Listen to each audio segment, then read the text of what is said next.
welcome back to my film and TV channel. I hope you're all staying safe and well. And today we have, a big film on the scale of things. I quite look forward to this, but then again, the previous two of these I quite look forward to, and I'll be honest with you, it was a little disappointing. So let's see what we've got with this one.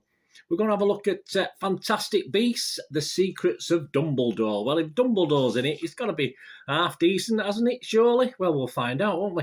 142 minutes. 142 minutes of your life you're going to give up for this, guys. A 12A certificate. Fantasy film, of course.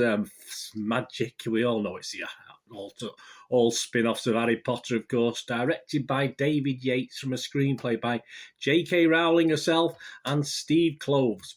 A sequel, yes, as you know, to Fantastic Beasts: The Crimes of Grindelwald back in 2018. Doesn't seem that long ago. The third instalment, of course, in the Fantastic Beasts film series. And the 11th overall in the Wizarding World franchise, of course, of Mr. Harry Potter. Cast includes Eddie Redmayne again, Jude Law, Ezra Miller, Dan Fogley, Alison Sudol, Callum Turner, Jessica Williams, Catherine Waterston and Mads Mikkelsen. Yes, no Johnny Depp in this one. He's obviously for reasons we won't go into just in this little film review, because it's a film review, not a political thing or a look back at why and what and wherefore. Set several years after the events of its predecessor, the film sees Albus Dumbledore tasking Newt Scamander and his allies with a mission that takes them into the heart of the Dark Wizard Gellert Grindelwald's army. Is he as nasty as that other guy in Harry Potter? I don't think so. Johnny Depp, as you say, was replaced by Mikkelsen. He was certainly penciled in before COVID hit, but obviously with COVID, etc., things changed. On the 8th of April 2022, it was made available in the UK, so this is a couple of days after. So all my scores and comments and views are going to be at the 8th of April 2022. And it's on in the United States a week later. Oh, poor USA. 15th of April 2022. It's nice for us to get stuff first, though, isn't it, over here in the little old UK. Is it any good? Well, let's have a look. Is it any good at this day, 8th of April? Rotten Tomatoes, approval rating of 62%. So that's like your positivity rating, if you like. That's based on 82 reviews as I'm doing this. An average rating of just 5.9 out of 10. So just 0.1 below that little 6 out of 10 I like to see, which is my watchable rating, if you like. 51 fresh, but a lot of rotten as well. 31 rotten. Consensus: Fantastic Beasts: The Secrets of Dumbledore avoids some of the pitfalls that plagued its predecessor, but lacks much of the magic that drew audiences into the wizarding world many movies ago. Yeah, I can't disagree to some extent with that. Metacritic, an average of just 47 out of 100. Yeah, that's based on 23 critics, so not as many, but not great, is it? 47. But it does score anywhere between 20 and more paltry 20 out of 100 and 75 out of 100. The Irish Times' Donald Clark, he didn't like it too much. He gave it 40. He said, through it all, the technical work remains of the highest quality. It does. It seems a shame that Stuart Craig and Neil Lamont's lavish production design and Colin Atwood's gorgeous costumes, both leaning into unreal golden era Hollywood, are wasted on such an emotionally unengaging slog. There you go. He says how he feels. IndieWire's Kate Erbland, she was only slightly better. She was halfway. She gave it 50 out of 100 and said, This falls into precisely the same traps as its predecessor, offering up an unwieldy, mostly unsettling mashup of adult themes and childish whimsy, made still more inscrutable by too many subplots, too many characters, and a tone that veers wildly off course at every possible turn. I would probably very much write a similar sort of thing if I was clever as Kate is at her wordage, that's for sure. But the playlist Drew Taylor, he liked it. He gave it 75 out of 100. So what did he say? It can be said with some certainty, he said, that Fantastic Beasts has finally found its footing. So he was impressed. This latest entry is the most fun and the most buoyant in the relatively young series. I think there's another 2 penciled in at the moment, isn't it? And it's enough to make you actually look forward to a subsequent instalment, is it, Drew? Well, we'll see. Should there be one, which I think there is, instead of actively dreading it. Internet Movie Database, this is what matters. This is where we look at what Joe Public thinks, who's paid the old money to go and watch this. If you're in the UK, I don't think there's too many in the US would have got copped a watch of this so far. But we've got 6.8 out of 10, so that's good. That's nothing wrong with that. That's quite healthy. And of that, 6 to 9, people scored it between 6 and 9 out of 10. There was quite a lot of 10 out of 10s, but you know me, guys, I do ignore those. I think there's over 1,000 10 out of 10s, which is absolute garbage.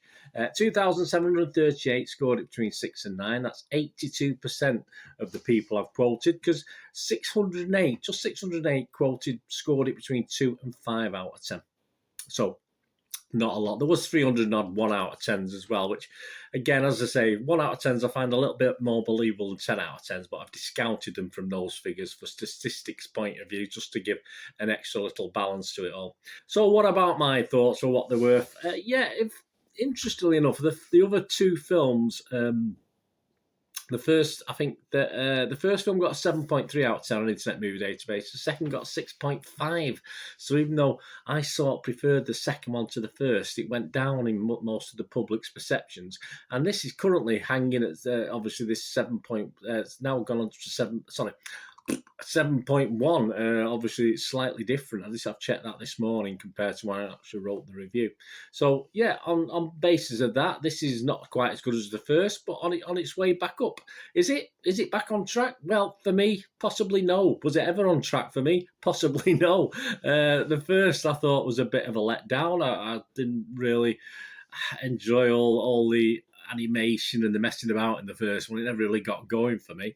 And the second one, I did try to really did try to like it. A little bit of darkness added to it, but again, I didn't think the second one improved the franchise at all. When I talk the franchise, I'm talking the Harry Potter franchise, which I thought developed and improved as it went along. And the first two of this and this one for me is actually bringing it back down again.